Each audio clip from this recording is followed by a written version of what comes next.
Ai tempi di Enrico II, quindi 1100, in Inghilterra, in un mezzo bosco tra Ashford e Canterbury, la vicenda del racconto ruota attorno alla famiglia Wulfric, una famiglia franco-normanna particolarmente odiata dalla gente di quelle parti. Perché direte voi? Vabbè, diverse dicerie giravano su questa famiglia, alcuni sostenevano che si trasformassero in lupi mannari. E data l'epoca in cui è ambientato il suddetto racconto, era una cosa piuttosto gravosa, ma in realtà erano solo bullshit. Vabbè, non facciamo in tempo a leggere 4 pagine che veniamo a conoscenza della strabiliante fortuna della celebre famigliula. Infatti, uno dopo l'altro, tutti i membri della famiglia muoiono male a causa di una non ben definita malattia. L'unico superstite è Hughes Wulfric. Il povero giovane, che scopriamo avanzando nella lettura essere un figone, il suo viso era nobile, incoronato da una profusione di capelli ondulati, continua ad essere il facile bersaglio di tutto l'odio recondito causato dagli stereotipi e pregiudizi della gente. Ora capite che, travolto dal dolore per la perdita della sua intera famiglia e a causa dell'odio incondizionato della gente medievale, tutto ciò ha intaccato gravemente la sua salute mentale, ma nel frattempo si è innamorato e vuole dichiararsi, e a noi sta bene così. La dolce Brenda infatti l'unica e la sola che ha visto del buono in lui, ma arriviamo al plot twist. Un giorno Hughes, affamato, esaurisce la legna per cucinare la carne arrosto. Quindi per cercare altra legna si dirige nella sua vecchia casa, dove trova una cassa di legno. Lo sapete, quella usata dalle mamme per mettere le coperte calde, sì, cose del genere. Ma aprendola, plot twist, ci trova un costume da lupo. Ah! Allora, a quanto pare era vero, ma tutto finto. Hughes ha sofferto tanto il dolore, la fame.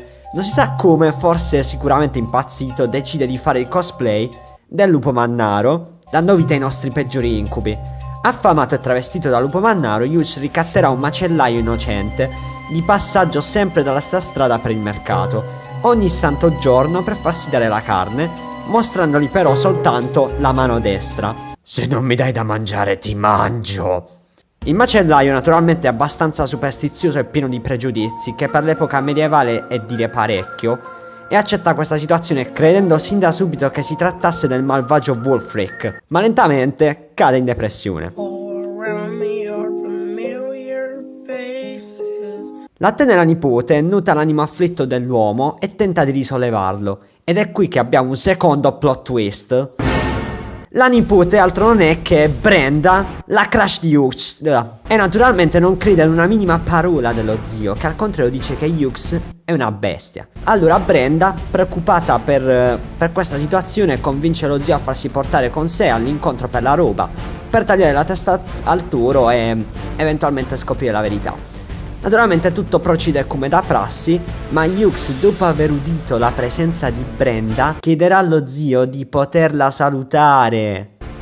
Lo zio, al sol pensiero, rabbrividisce, non ci sta e sviene. Risvegliatosi sul proprio carro, torna a casa e trova però sua nipote Brenda felice felice.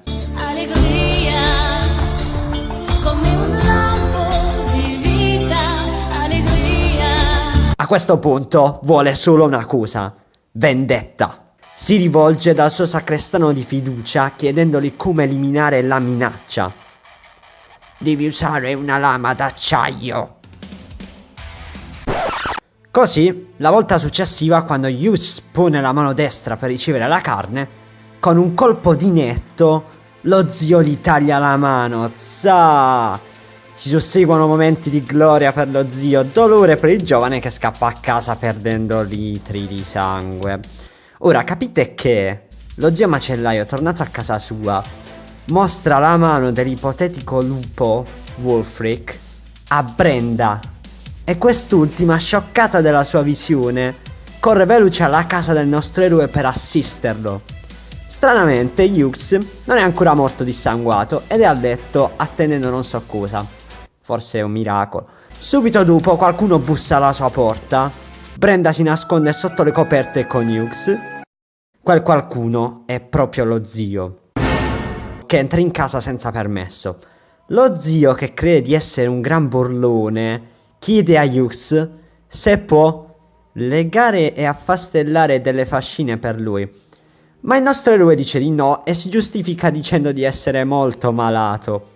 Momenti di suspense si susseguono, Lo zio allora gli chiede random, completamente a caso, di dargli la mano. Ma perché? Hughes gli dà la mano sinistra, ma lo zio naturalmente vuole vedere la destra. Altri momenti di suspense si susseguono, ma improvvisamente dalla coperta esce la mano destra. Alla visione della mano, lo zio sbianca, non capisce, non sa, ma allora di chi cazzo è la mano che ha tagliato? Non riuscendo più a confermare l'identità del lupo a causa del risultato ribaltato, cioè impazzisce, si va ad esorcizzare, esorcizza la mano, la brucia, la porta al cimitero, ma la vede comunque in qualsiasi posto vada. Alla fine lui si butta in un fiume e muore. Nel frattempo Hughes e Brenda si sposano ed ereditano tutte le sue ricchezze mercantili. Che dire, tutto è bene quel che finisce bene.